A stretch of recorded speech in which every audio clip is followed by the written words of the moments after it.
ஹரே கிருஷ்ணா கிருஷ்ணா கிருஷ்ணா ஹரே ஹரே ஹரே ராமா ராமா ராமா ஹரே ஹரே. குட்டி கதைகள் 77. இதில் சைத்தன்ய மகாபிரபு மாயாவாதிகளை வெற்றி கண்ட கதை காண்போம். முன்பு ஒரு சமயம் வாரணாசியில் தனது நண்பகல் வேலைகளை முடித்த பின்பு சைத்தன்ய மகாபிரபு மராட்டி பிராமணன் வீட்டிற்கு சென்றார். அங்கு வீற்றுள்ள வாரணாசி சந்நியாசிகள் அனைவரையும் பார்த்த எம்பெருமான் அவர்களை வணங்கினார். அவர்கள் பாதங்களை கழுவினார். அதே இடத்தில் அமர்ந்து தனது அற்புத சக்தியால் கோடிக்கணக்கான சூரியன்களின் பிரகாசத்தை கக்கினார். ஓ எம்பெருமானின் கோடி சூரிய பிரகாசம் சிந்தும் மேனியை பார்த்த மாயாவாத சந்நியாசிகள் அவர்பால் கவர்ந்து இழுக்கப்பட்டு இருக்கையில் இருந்து எழுந்து மரியாதை செலுத்தினார்கள். மாயாவாத சந்நியாசிகளின் தலைவர் பிரகாசனந்த சரஸ்வதி அங்கு வீற்று இருந்தார். இருக்கை விட்டுவிட்டு எழுந்து மரியாதை உடன் எம்பெருமானிடம் பிரகாசனந்த சரஸ்வதி கூறினார். ஓ தயவு செய்து இங்கு வாருங்கள். தவச்சீலரே, ஏன் இந்த அசுத்தமான இடத்தில் உட்கார்ந்து உள்ளீர்கள்? உங்கள் புலம்பலுக்கு காரணம் என்ன என கேட்டார். அதற்கு சைத்தன்ய மகாபிரபு கூறினார். ஓ நான் தாழ்ந்த சந்நியாசி மரபை சார்ந்தவன். உங்கள் மத்தியில் உட்காருவதற்கு தகுதி அற்றவன் ஆவேன் என்றார் அவர். இப்பொழுது எம்பெருமானின் கரத்தை பற்றி பல பேர் கூடிய சபையின் மையத்தில் அவரை அமரச் செய்தார். பிரகாசனந்த சரஸ்வதி பய பக்தியுடன் அவர் கேட்டார். ஓ தங்களை உலகத்தார் ஸ்ரீ கிருஷ்ண சைத்தன்ய மகாபிரபு என்று அழைக்கின்றார்கள். நீங்கள் கேசவ பாரதியின் சீடர் ஆதலால் மாண்புமிகு சீலர் நீங்கள் எங்கள் சங்கர சம்பிரதாயத்தைச் சேர்ந்தவர். காசியில் எங்கள் மத்தியில் இருந்தபோதிலும் எங்களோடு சேர்வது கிடையாது. ஏன் எங்களை பார்ப்பதை தவிர்க்கின்றீர்கள் என்றார் அவர். மேலும் அவர் கேட்டார். ஓ நீங்கள் என்னவோ சந்நியாசி, ஆனாலும் ஏன் பித்தர்கள் மத்தியில் ஆடி பாடி செய்கின்றீர்கள்? தியானித்தல், வேதாந்தம் கற்றல் இவையே ஒரு சந்நியாசின் முதல் கடமைகள். ஏன் இதை விட்டுவிட்டு சங்கீர்த்தனம் செய்கின்றீர்கள்? உங்களை பார்த்தால் சாக்ஷாத் சீமன் நாராயணன் போன்று தெரிகின்றீர்கள். பின் எதற்காக இந்த கீழ்த்தரமான செய்கை என கேட்டார். இப்பொழுது எம்பெருமான் பதிலளித்தார். ஓ ஐயன் மீர், நான் கூறும் காரணத்தை கேளுங்கள். எனது குரு என்னை முட்டாளாகவே மதித்து திட்டி உள்ளார். ஓ நீ ஒரு மூடன், வேதாந்த தத்துவம் கற்க நீ லாயக்கு கிடையாது. ஆதலால் நீ எப்போதும் கிருஷ்ணருடைய திருநாமத்தை உச்சரித்து கொண்டு இருக்க வேண்டும். இந்த உச்சரிப்பின் மூலமே ஒருவன் கடைத்தேற முடியும். சொல்லப்போனால் ஹரே கிருஷ்ண மகா மந்திரத்தை உச்சரிப்பதன் வாயிலாகவே ஒருவன் ஒரு நாள் பகவான் கிருஷ்ணரின் திருவடி தாமரை தரிசிப்பது நிச்சயம். இந்த கலியுகத்தில் புனித திருநாமத்தை ஓதுவதை விட சிறந்தது ஏதும் கிடையாது என கூறினார். முழுமுதற் கடவுள் மற்றும் பரம புருஷ பகவான் ஸ்ரீ கிருஷ்ணருடைய ஹரே கிருஷ்ண மகா மந்திரத்தின் சக்தியை விவரித்த என் குரு ஒரு பாடலை கூறி இதை எப்போதும் தொண்டையில் வைத்தவாறே இருக்குமாறு கூறியுள்ளார். ஹரே நாம ஹரே நாம ஹரே நாமைவ கேவலம் கலௌ நாஸ்தி ஏவ கதிர் அந்யதா என்றார் அவர். எனது குரு இடமிருந்து இந்த கட்டளையை பெற்ற பின்பு நான் பகவான் ஸ்ரீ கிருஷ்ணரின் புனித திருநாமத்தை தொடர்ந்து ஓதிக்கொண்டு இருக்கின்றேன். பக்தி பரவசத்தில் இப்படி ஓதும்போது சில சமயம் என்னையே மறந்து விடுகின்றேன். பித்தன் போல் அழுகின்றேன், சிரிக்கின்றேன், ஆடுகின்றேன், பாடுகின்றேன். ஹரே கிருஷ்ண மகா மந்திர திருநாமத்தை ஓதுவது என் அறிவை நிறைவு செய்வதாக உணரத் தொடங்கி உள்ளேன். பகவான் திருநாமத்தை உச்சரிப்பதால் பித்தனாகி போய்விட்டேன் என்பதை உணர்ந்து எனது ஆசானிடம் சென்று கூறினேன். எனது குரு இடம், ஓ என்னே மந்திரம், என்னே அதன் மகிமை, அழுது சிரித்து குதித்தல்லவா செய்கிறேன் என்றேன் அவரிடம். இதனை கேட்ட எனது குரு புன்சிரிப்பு சிரித்து கூறினார், ஓ ஹரே கிருஷ்ண மந்திரத்தின் மகிமை அது. யார் அதை உச்சரித்தாலும் அவரிடம் கிருஷ்ண பக்தி உடனடியாக குடியேறிவிடும். அப்படிப்பட்ட பக்தியுடன் ஒப்பிட்டு பார்த்தால் தர்மம், அர்த்தம், காமம், மோட்சம் என்ற 4 புருஷார்த்தங்களும் தெருவில் கிடக்கின்ற குப்பை மாதிரி. எல்லா சாஸ்திரங்களுக்கும் பகவத் பக்தியை மேற்கொள்ளுமாறு கூறுகின்றன. நீங்கள் பகவத் பக்தியை பெருக்கி உள்ளதால் நீங்கள் அதிர்ஷ்டசாலி. பக்தி பரவசம் மேலிட்டால் அது ஒருவனை பகவான் கிருஷ்ணன் திருப்பாதத்தில் தஞ்சம் புகுமாறு தள்ளிவிடும். கடவுள் பிரேமை வளர்த்தவன் சிரிப்பதும் அழுவதும் உச்சரிப்பதும் பித்தன் போல் இங்கும் அங்கும் ஓடுவதும் இயல்பு என்றார் அவர். ஓ வாழ்க்கையின் இறுதி லட்சியமான கடவுள் பக்தியை நீ அடைந்து விட்டாய் குழந்தாய். இவ்வாறாக நீ என்னை மகிழச் செய்து விட்டாய். நானும் உனக்கு கடமைப்பட்டு இருக்கிறேன். பக்தர்கள் சங்கத்துடன் சேர்ந்து தொடர்ந்து சங்கீர்த்தனம் புரியவும் என்றார் அவர். பகவான் கிருஷ்ணருடைய திருநாமத்தை ஓதுவதன் மகிமையை பிரச்சாரம் செய்யவும், இப்படியாக சிதறிய ஆத்மாக்கள் எல்லோரையும் கரை சேர்ப்பாயாக என்றார் அவர்.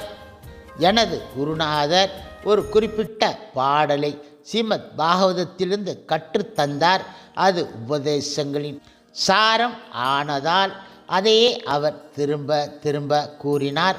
ஸ்லோகத்தின் சார அம்சம், ஒருவன் ஆன்மீக பாதையில் முன்னேறியவனால் பகவான் திருநாமத்தை உச்சரிக்கையில் அவனிடம் படபடப்பு, விசும்பல், சிரிப்பு, ஆட்டம் போன்றவை காணப்படும். வெளி உலகத்திற்கு பைத்தியம் போல் தெரியும். அவன் யாரை பற்றியும் கவலைப்படுவது கிடையாது. ஓ நான் எனது குருநாதரின் வார்த்தைகளை முழுமையாக நம்புவதால் தனிமையிலும் கூட்டத்திலும் பகவான் திருநாமத்தை எப்போதும் ஓதுகின்றேன். பகவான் கிருஷ்ணன் புனித திருநாமமே என்னை உச்சரிக்கவும் ஆடவும் தூண்டுகின்றது. நான் தெரிந்தே செய்வதாக நினைக்க வேண்டாம். ஹரே கிருஷ்ண மகா மந்திரத்தை ஓதுவது ஆனந்த சாகரத்தை அனுபவிப்பது.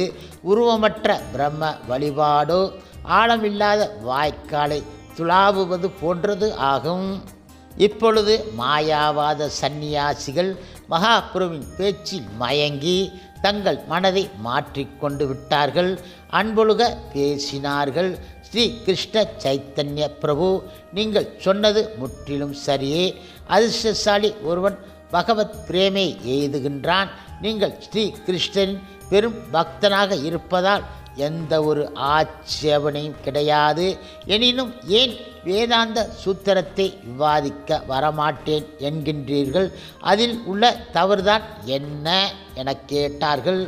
புன் சிரிப்புடன் எம்பெருமான் கூறினார், ஓ ஆன்றோர் பெருமக்களே, நீங்கள் ஆட்சேபிக்காவிட்டால் வேதாந்த சூத்திரம் குறித்து என்னால் பேச முடியும்.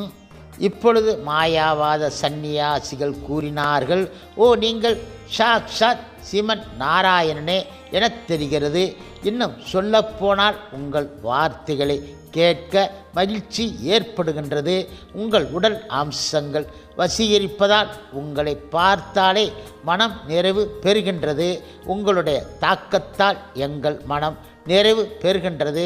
உங்கள் வார்த்தைகள் அநியாயமாக இருக்காது என்பது எங்களுக்கு நிச்சயம் தெரியும். வேதாந்த சூத்திரம் பற்றி உங்களுக்கு என்ன தெரியுமோ அதை கூறவும் என்றார்கள் அவர்கள். ஓ வேதாந்த சூத்திரம் முழுமுதற் கடவுள் கிருஷ்ணர் பேசியது என மகாபிரபு பீடிகையுடன் தொடங்கினார். வியாசதேவர் ரூபத்தில் ஸ்ரீமன் நாராயணனே மொழிந்த இந்த நூலில் பிரம்மம், மாயை, வஞ்சகம், லிப்ரலிப்சா, புலன் செயலின்மை போன்றவை இல்லை. ஓ மெய்ப்பொருள் உபநிஷதங்களிலும் வேதாந்த சூத்திரத்திலும் விளக்கப்பட்டு உள்ளன. அதில் உள்ள பாடல்களை உள்ளபடியே முக்கிய விருத்தி தெரிந்து கொள்ள வேண்டும். ஆதிசங்கர பகவத் பாதர் வேதாந்த சூத்திரங்களை கவுன விருத்தி என்ற மறைமுக அர்த்தத்தில் உரைத்து உள்ளார். இதை கேட்பவர் நாசம் அடைவது நிச்சயம் என்றார் இவர். ஆனால் இது ஆதி சங்கரரின் குற்றம் கிடையாது. வேதங்களின் உண்மையான நோக்கத்தை அவர் பெருங்கடவுளின் ஆணைப்படியே எடுத்து உரைத்தார். இது பத்மபுராணத்தில் தெளிவாக கூறப்பட்டு உள்ளது. ஸ்ரீமன் நாராயணன் ஆணையின் பேரில் சிவபெருமான் கலியுகத்தில் ஒரு பிராமணராக அவதரித்து வேத ஞானத்தை தவறாக விளக்கியுள்ளார். இது மறைமுகமான பௌத்தமாகும். இதை நிலைநாட்டும் முகமாக பகவத் பாதர் பரஞானத்தை செயல்கள் அனைத்தையும் கைவிடுவதன் மூலமாக பெறலாம் என்றும், ஜீவாத்மாவும் பரமாத்மாவும் வெவ்வேறு கிடையாது, ஒன்றே என்றும் கற்பித்தார். ஆனால் வேதங்கள் மெய்ப்பொருள் சாட்சாத் பகவான் கிருஷ்ணரே என கூறுகின்றன.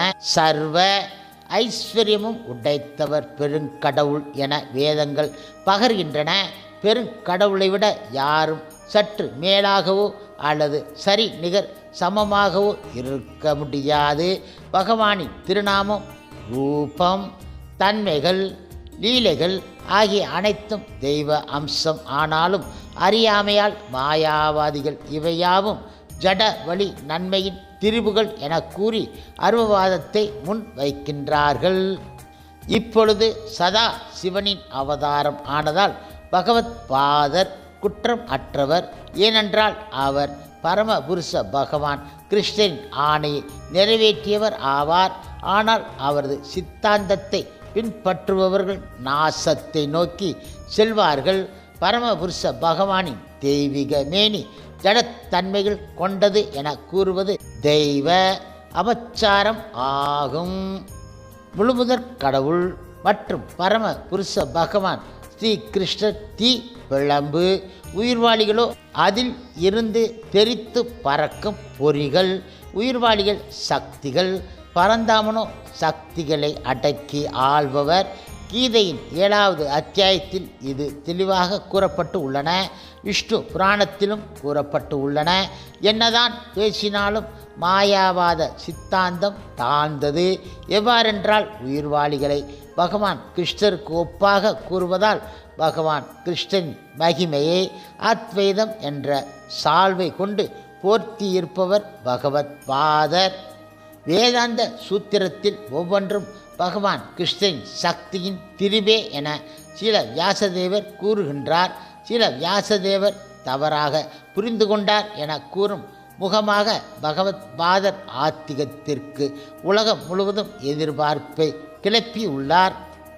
ஆதி சங்கரர் கூறுவதை வைத்து பார்த்தால் பகவான் கிருஷ்ணன் சக்தியின் திரிபு மெய்ப்பொருளே திரிவடைந்தது என்பதை குறிப்பிடுகின்றது போலும். இப்படிப்பட்ட இந்த கற்பனை தர்ம சங்கடத்தை தவிர்க்கும் பொருட்டு ஆதிசங்கர பகவத் பாதர் தெய்வ திருத்தோற்றமும் உயிர்வாளிகளும் வெறும் பிரமையே என்றார். ஆத்மாவை உடல் என்று கருதுவதே பிரம்மை. உதாரணத்திற்கு உரைக்கல்லை எடுத்துக்கொள்வோம். உரைக்கல் எத்தனையோ விலை மதிப்பற்ற ஆபரணங்களை உருவாக்குகின்றது. ஆனால் தான் மாறுவது கிடையாது. திடப்பொருள் ஒன்றுக்கே அத்தகைய விவரிக்க இயலாத சக்தி இருக்குமானால் சர்வ வல்லமை படைத்த பகவான் கிருஷ்ணரை பற்றி என்ன சொல்ல வேண்டி இருக்கிறது? ஓ, வேதங்கள் அனைத்துமே பரம புருஷ பகவான் கிருஷ்ணரை தெரிந்து கொள்ள வேண்டும் என்கின்றன. வேதங்கள் கூறும் பிரமாணம் தெல்ல தெளிவு ஆனது. அதற்கு விளக்கம் தேவை கிடையாது. ஆனால் பொருளுரைக்கையில் தான் அர்த்தம் அனர்த்தமாகின்றது. மாயாவாத சித்தாந்தம் உள்ளதை உள்ளபடி உரைப்பதற்கு பதிலாக கற்பனை மற்றும் உள்ளத்தளவு ஊகம் இவற்றால் தனது சொந்த சித்தாந்தத்தை கடை விரிக்கின்றது. சைத்தன்ய மகாபிரபு ஆதிசங்கரர் அளித்த விளக்கங்களின் குறைகளை சூத்திரமாக சுட்டிக்காட்டினார். இதனை கேட்ட மாயாவாதி சந்நியாசிகள் ஆச்சரியத்தில் வாய் மீது விரல் வைத்து பேசினார்கள். ஓ தவச்சீலரே, ஆதிசங்கரின் சித்தாந்தத்தை நீங்கள் மறுத்ததற்காக நாங்கள் உங்களுடன் சண்டையிட போவது கிடையாது. எங்களுக்கு நன்றாகவே தெரியும். அரூபம் பற்றி அவர் புரிந்த வார்த்தை வித்தகம், கற்பனையானது என இருந்தாலும் நாங்கள் அவர் வகுத்த சம்பிரதாயத்தை சார்ந்தவர்கள் ஆயிற்றே. பிடிக்கிறதோ பிடிக்கவில்லையோ அதை ஏற்றுக்கொண்டு உள்ளோம். இப்போது வேதாந்த சூத்திரத்தை உள்ளது உள்ளபடி விளக்கவும் என்றார்கள். பின்னர் சைத்தன்ய மகாபுரு வேதாந்த சூத்திரத்தை பரமபுருஷ பகவான் கிருஷ்ணரை வைத்து விளக்கினார். பகவான் சீரும் சிறப்பும் மிகுந்தவர். அவருக்கு பக்தி தொண்டு ஆற்ற வேண்டும். வாழ்க்கையின் இறுதி நோக்கம் பகவத் பக்தி என்றவாறு எம்பெருமான் விளக்கமளித்தார். சம்பந்தம், அபிதேயம், பிரயோஜனா என்ற வகைகளில் எம்பெருமான் அளித்த விளக்கத்தை கேட்ட மாயாவாதி சந்நியாசிகள் தன் அடக்கத்துடன் பேசினார்கள். ஓ நீங்கள் வேத சொரூபமே, சீமன் நாராயணனே, நாங்கள் உங்களுக்கு இழைத்த அபச்சாரங்களை மன்னிக்க வேண்டுகின்றோம் என்றார்கள். இப்பொழுது மாயாவாத சந்நியாசிகள் இழைத்த அபச்சாரங்களை எம்பெருமான் மன்னித்து அவர்களுக்கு பகவான் கிருஷ்ணருடைய திருநாமத்தை கருணையுடன் வழங்கினார். மனம் மாறிய மாயாவதிகள் ஓ கிருஷ்ணா, ஓ கிருஷ்ணா என முழங்கத் தொடங்கிவிட்டார்கள். சைத்தன்ய மகாபுருவை தங்கள் மத்தியில் அமர்த்தி அவருடன் உணவு உண்டார்கள். பகல் உணவை முடித்த சைத்தன்ய மகாபிரபு தன் இருப்பிடத்திற்கு திரும்பிவிட்டார். அவர் வெற்றி கொடி நாட்டியதை பற்றி கேள்விப்பட்ட தபன மிஸ்ரா, சந்திரசேகரா, சனாதன கோஸ்வாமி ஆகிய மூவரும் சந்தோஷப்பட்டார்கள். அன்று தொடங்கி சைத்தன்ய மகாபுரு மாயாவாத சந்நியாசிகள் உடன் நிகழ்த்திய உரையாடல் ஊர் பேச்சு ஆயிற்று. ஊர் மக்கள் எம்பெருமானை போற்றி துதித்தார்கள்.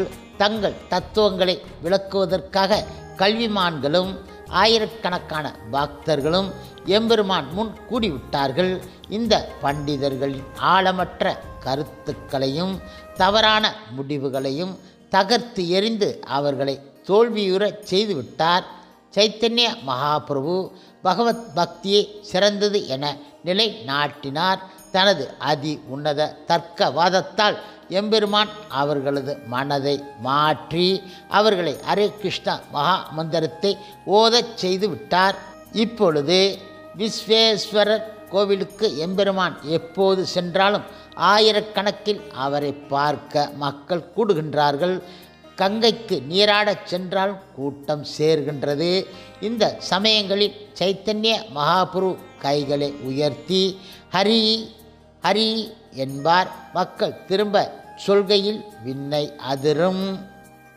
இப்படியாக சைத்தன்ய மகாபுரு சங்கீர்த்தனம் செய்யும்போது அவரை பார்த்தவர்கள் சிரித்து உச்சரித்து பரவசத்தில் கூத்து ஆடுகின்றார்கள்.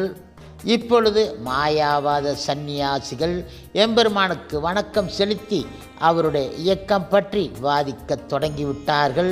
வேதாந்த சூத்திரம் படிப்பது, அருவ பிரம்மத்தை அறிவது என்பது போன்றவற்றை கை விட்டுவிட்டார்கள். குருவை போன்றே மேதா விலாசம் பொருந்திய பிரகாசனந்த சரஸ்வதியின் சீடர் ஒருவர் மாயாவாத சந்நியாசிகள் மத்தியில் பேசினார். ஓ ஸ்ரீ சைத்தன்ய மகாபிரபு பரம புருஷ பகவான் சீமன் நாராயணனே, அதனால்தான் அவரால் நேர் அர்த்தத்தை கொடுக்க முடிகின்றது. அவருடைய விளக்கங்களை கேட்ட பின்பு பண்டிதர்களின் மனமும் காதும் நிறைந்துவிட்டன. இப்பொழுது வேதாந்த சூத்திரம், உபனிஷதங்கள் ஆகியவற்றின் நேரடி அர்த்தத்தை உதறி தள்ளிவிட்டு கற்பனை விளக்கங்களை ஸ்ரீபாத சங்கரர் அளித்துள்ளார். கற்றறிந்த பண்டிதர்கள் இவற்றை ஏற்றுக்கொண்ட போதிலும் அவற்றின்பால் சித்தம் வைத்தாறு கிடையாது சைத்தன்ய மகாபிரபு. சைத்தன்ய மகாபிரபு கூறுவதோ உறுதியாகவும் நம்பிக்கை ஊட்டுவதாகவும் உள்ளன. எனவே அதை ஏற்றுக்கொள்கின்றேன். அரே நாம என்று அவர் கூறிய பாடல் செவிநுகர் கனி மட்டுமல்ல, வலுவான அப்பட்டமான உண்மையாகும். இந்த கலியுகத்தில் சந்நியாசம் ஏற்பதால் மட்டும் ஒருவரால் மண் உலக தலைகளில் இருந்து விடுபட முடியாது. ஒருவர் பகவான் கிருஷ்ணனின் புனித திருநாமத்தை ஓதியபடியே இருக்க வேண்டும். மாற்று வழி இல்லை. இப்பொழுது மாயாவாதிகள் சொல்லும் பகவான் கிருஷ்ணரின் சொரூபம் தெய்வீகமானது, ஆனந்தமயமானது என்பதை ஏற்பதற்கு இல்லை. இது பாவம். ஆதி சங்கரின் கற்பனை தோய்ந்த அருவ பிரம்மத்தை புத்தி உள்ளவன் ஏற்பது கிடையாது. அவர் வேதங்களை இவ்வாறு விளக்கி நாத்திகர்களுக்கு நம்பிக்கை ஊட்டினார். இப்படியாக அவர்களை தன் பிடியில் வைத்து கொண்டார். சைத்தன்ய மகாபிரபு வழங்கும் அர்த்த விளக்கம் முழுமையானது, மற்றெல்லா கருத்துக்களும் வெறும் திரிவே. இவ்வாறாக பேசி முடித்த பின்னர் இந்த சீடர் கிருஷ்ண திருநாமத்தை உரத்த குரலில் இசைக்கல் ஆனார். பிறகு பிரகாசானந்த சரஸ்வதி அவர்களே அறிக்கை விட்டார். ஓ ஆதி சங்கரர் ஒருமையின் தத்துவத்தை நிலைநாட்டும் பொருட்டு சாஸ்திரத்தின் நேர் அர்த்தத்தை புறக்கணித்தார். உண்மையில் 6 வேதாந்த உரைகளிலும் பரம புருஷ பகவான் கிருஷ்ணரை துதிக்கும் மாண்பு இல்லை. இவற்றை படிப்பவன் மெய்ப்பொருளை அடையான். எனவே நமது கடமை பொதுமக்கள் சென்ற பாதையில் சென்று அவர்கள் சொல்வன உண்மையென ஏற்றுக்கொள்வது. சைத்தன்ய மகாபிரபுவின் வார்த்தைகள் அமிர்த தாரை. அவர் எதை மெய்ப்பொருள் என முடிவு காட்டுகின்றாரோ அதுவே உண்மையில் ஆன்மீக அறிவின் நீர் ஊற்று ஆகும் என்றார் அவர். இப்பொழுது பிரகாசானந்த சரஸ்வதியின் அறிக்கையை கேட்ட பின்னர் மராட்டி பிராமணன் குதூகலத்துடன் சைத்தன்ய மகாபிரபு இடம் இதை தெரிவிக்க ஓடினார். இந்த சமயத்தில் சைத்தன்ய மகாபிரபு கங்கையில் நீராடி பிந்து மாதவன் கோவிலுக்கு சென்று கொண்டு இருந்தார். பிரகாசானந்தர் என்ன அறிக்கை விட்டார் என்பதை மராட்டி பிராமணன் சொல்ல எம்பெருமான் லேசான மத்தாப்பு சிரிப்பு சிரித்தார். இப்பொழுது பிந்து மாதவன் அழகை பார்த்ததும் எம்பெருமான் புலங்கு ஆகிதம் அடைந்தார். கோவில் முற்றத்திலேயே நடனம் ஆடத் தொடங்கினார். சந்திரசேகரர், தபன மிஸ்ரா, சனாதன கோஸ்வாமி, பரமானந்த கீர்த்தனியா சேர்ந்து இசைக்க அரே நாம கிருஷ்ண யாதவாய நம கோபால கோவிந்த ராமா ஸ்ரீ மதுசூதனா என பாடினார். விரைவில் எல்லா திக்குகளிலும் பல்லாயிரக்கணக்கில் மக்கள் ஹரி ஹரி என முழங்க விண்ணே அதிர்ந்தது. இப்பொழுது பிரகாசானந்த சரஸ்வதி அருகில் ஓர் இடத்தில் தங்கியிருந்தார். ஹரே கிருஷ்ண நாமா விண் அதிரே உச்சரிக்கப்படுவதை கேட்டதும் அவர் தன் சீடர்கள் உடன் சைத்தன்ய மகாபுருவை பார்க்க வந்தார். பிந்து மாதவன் கோவில் வந்த பிரகாசானந்த சரஸ்வதியும் அவரது சீடர்களும் இந்த உச்சாடனத்தில் சேர்ந்து கொண்டார்கள். எம்பெருமானின் மேனி அழகு, பக்தி பரவசம், ஆடல் ஆகியவை அவர்களை வசீகரித்தது. சைத்தன்ய மகாபிரபுவின் உடல் முழுவதும் குலுங்கிற்று. தழுதழுத்தது. உடல் வியர்க்க நிறம் வெளுத்தது.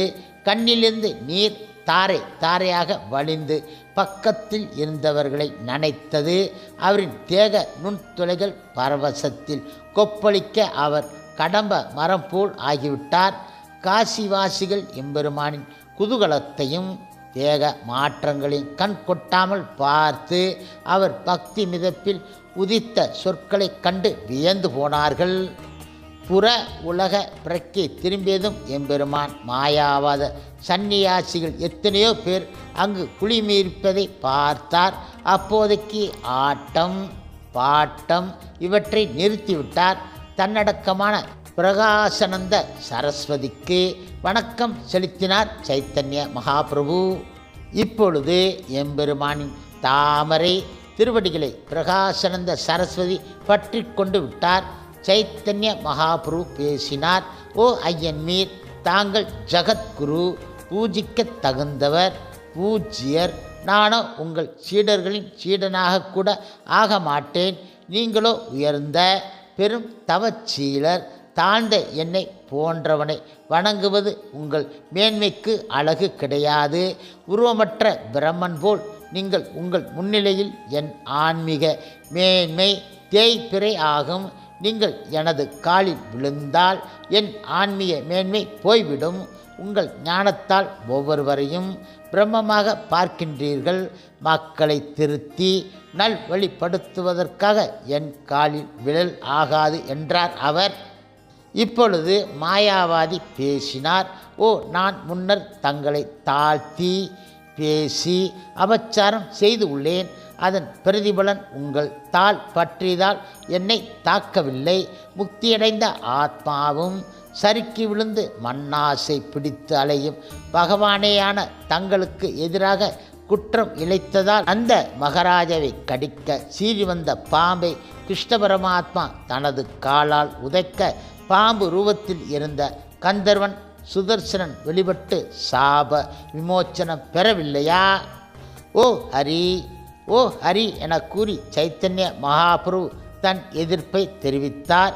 இழிந்த ஆத்மாவை ஒருவன் கடவுள் என்றோ அவதாரி என்றோ கருதினால் அவன் பெருங்குற்றம் இழைத்தவன் ஆகின்றான். ஏன் பிரம்மா சிவபெருமானையை கூட சீமன் நாராயணனுக்கு ஒப்பாக நினைப்பவனே குற்றம் இழைத்தவன் ஆகின்றான் என்றால் சாதாரண உயிர்வாளி எம்மட்டும் என்றார் அவர். ஓ நீங்கள் சாட்சாத் கோவிந்தனே, இருப்பினும் நீங்கள் தங்களை பரந்தாமனின் பணியாளராக நினைக்கின்றீர்கள். இன்று முதல் உங்களிடம் பக்தி செலுத்துவேன். இதற்காகவே இங்கு வந்து தங்கள் திருப்பாத பங்கஜத்தில் தஞ்சம் புகுந்து விட்டேன் என்றார் அவர். சைத்தன்ய மகாபிரபுவுடன் பிரகாசானந்த சரஸ்வதி உட்கார்ந்து பேசினார். மாயாவாத வேதாந்தத்தில் நீங்கள் எந்த குற்றங்களை சுட்டிக்காட்டினாலும் நாங்கள் அதை ஒப்புக்கொள்கின்றோம். உங்கள் நேர் விளக்கம் பிரமாதம். உங்களை சாட்சாத் பகவான் என்றே ஏற்றுக்கொள்கின்றோம். ஆகையால் உங்கள் சக்தி அளப்பரியது. வேதாந்த சூத்திரத்தின் உண்மையான தெளிவு உரையை சுருக்கமாக இங்கு கூறவும். எம்பெருமான் பதில் கூறினார். ஓ நான் சாதாரண ஜீவன். என் அறிவு மிக குறுகியது. பிரம்ம சூத்திரமோ அர்த்த கடுமையானது. ஏனென்றால் இதை தொகுத்த ஸ்ரீல வியாசதேவர் பகவான் ஸ்ரீகிருஷ்ணரே. இவர் வேதாந்த சூத்திரத்தின் தெளிவுரை சாமானிய மக்களுக்கு புரிந்து கொள்வதற்கு அரிதானதால் தன் அகாரண கருணையினால் ஸ்ரீமத் பாகவதத்தை வழங்கி அதன் வாயிலாக வேதாந்த சூத்திரத்திற்கு தெளிவுரை வழங்கி உள்ளார். ஸ்ரீல வியாசதேவர் 4 வேதங்களிலும் 108 உபநிஷதங்களிலும் உள்ள முடிவுகளை திரட்டி வேதாந்த சூத்திரத்தை தொகுத்தார். பின் 18,000 கவிதைகளில் ஸ்ரீல வியாசதேவர் வேத ஞானத்தின் நோக்கங்களை விளக்கினார். ஒருவன் பரம புருஷ பகவான் கிருஷ்ணருடன் தனது உறவு யாது என தெரிந்து கொள்ளல், அந்த உறவு முறையில் செய்ய வேண்டியவை செய்தல், வாழ்க்கையின் இறுதி குறிக்கோளை உணர்தல் ஆகியவை மேற்படி நோக்கங்களாகும்.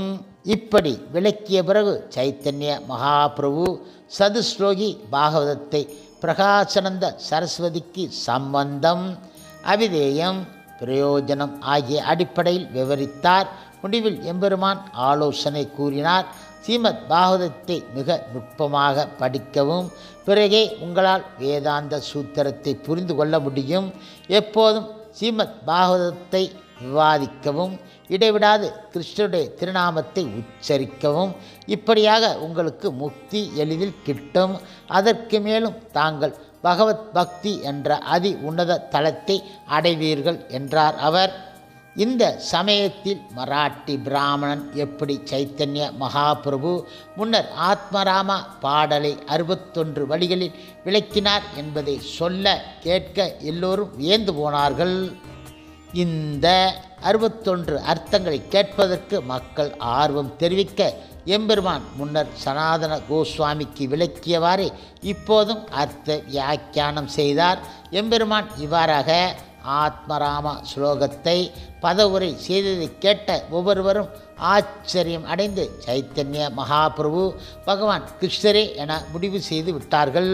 புறப்படுவதற்கு சைத்தன்ய மகாபிரபு எழுந்தபோது அங்கு குழுமியிருந்த மக்கள் அவருக்கு வந்தனம் செலுத்தி ஹரே கிருஷ்ண மகாமந்திரத்தை ஓதத் தொடங்கி விட்டார்கள்.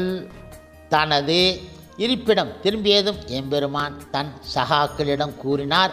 ஓ நான் இங்கு வாரணாசிக்கு வந்த நோக்கம் என்னுடைய பரவச பக்தி பாகவதத்தை கடை விரிப்பதற்கு வாடிக்கையாளர் யாரும் தேராததால் கொண்டு வந்த சரக்கினை எங்கே அப்படியே திரும்ப எடுத்து செல்ல வேண்டியிருக்குமோ என அஞ்சினேன். இதனால் நீங்கள் எல்லோரும் வருத்தப்பட்டீர்கள். உங்கள் ஆசையை நிறைவேற்றுவதற்காக இலவசமாக கொண்டு வந்த சரக்கினை விட்டுவிட்டேன் என்றார் அவர். ஓ ஓ விழுந்துபட்ட ஆத்மாக்களை கடை தேற்றுவதற்காக நீங்கள் அவதாரம் எடுத்து வந்துள்ளீர்கள். நீங்கள் தெற்கு, கிழக்கு, மேற்கு ஆகிய திக்குகளில் கட்டுண்ட ஆத்மாக்களை கடை தேற்றி உள்ளீர்கள். வாரணாசி மட்டுமே தங்கள் திருப்பாதம் படாமல் இருந்தது. ஏனென்றால் வாரணாசி மக்கள் உங்கள் பிரச்சாரத்தை எதிர்த்தார்கள்.